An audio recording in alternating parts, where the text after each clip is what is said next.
لو انت حصل لك الموقف ده انه في الحزب في مجموعه بدات تنشق عن الحزب زي ما انت انشقيت عن جماعه الاخوان المسلمين، وانت انشقيت فرارا من ديكتاتوريه الجماعه واستبدادها ولا اختلافا مع توجهات؟ انا قدمت استقاله. يعني انت معتبرها بقى انشقاق، اعتبرها فرار، يعني انا قدمت استقاله. بنحب ان نعتبرها انشقاق. وكانت اول استقاله مكتوبه، كانت غريبه جدا. يعني استغربوا قوي الاخوان، حتى استغربوا جدا.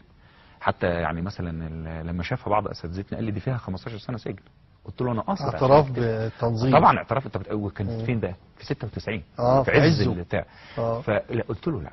ومش غريبه يعني، استاذنا الدكتور العوا يعني قال لي دي فيها 15 سنه عشان تبقى عارف يعني. قلت له معلش. قال لي معلش. قلت له معلش حضرتك، لان انا ما احبش اسيب تفسير ما حدث للتاريخ.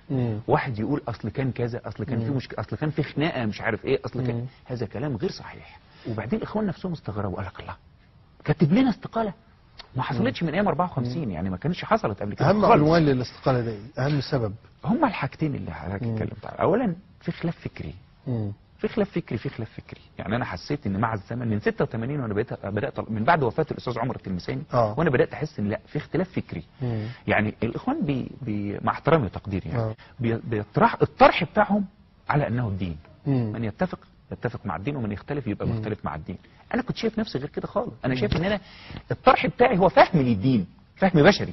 فاذا اتفقت معايا تبقى اتفقت مع الدين، مع فهم بشري. اذا اختلفت معايا يبقى اختلفت مع عصام، ما اختلفتش مع الدين. دي نقطة. ولذلك في الاستقالة في الفصل الأخير بتاع الدكتور عبد المنعم أبو الفتوح تعليق مكتب الإرشاد أو أمين عام مكتب الإرشاد قال إيه؟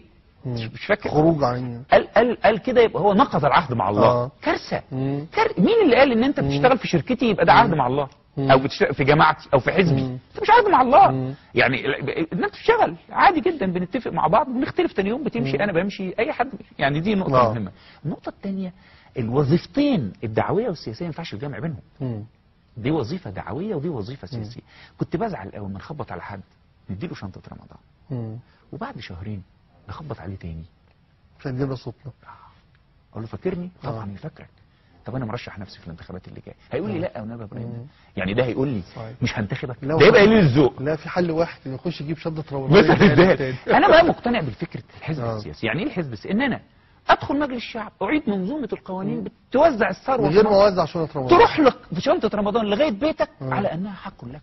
طب مش على انها حزب الوسط وزعته شنطه رمضان؟ ولا يمكن. لا يمكن، مستحيل. انا عندي البرنامج والفكره. انا فكرتي فكره واضحه جدا. خلي بالك احنا والناس دلوقتي تفضل الفكره عن شنطه رمضان.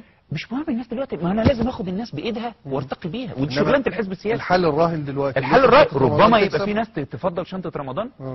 احنا داخلين معركه حضاريه، بنقول كمان 10 سنين 20 سنه الناس دي هتتغير اكيد، زي ما الناس في تركيا اتغيرت. صحيح. هنكمل تركيا لما نطرح على الاستاذ عصام سلطان في الفقره القادمه كيف وانه قد صار رئيسا ماذا سيفعل بعد الفصل.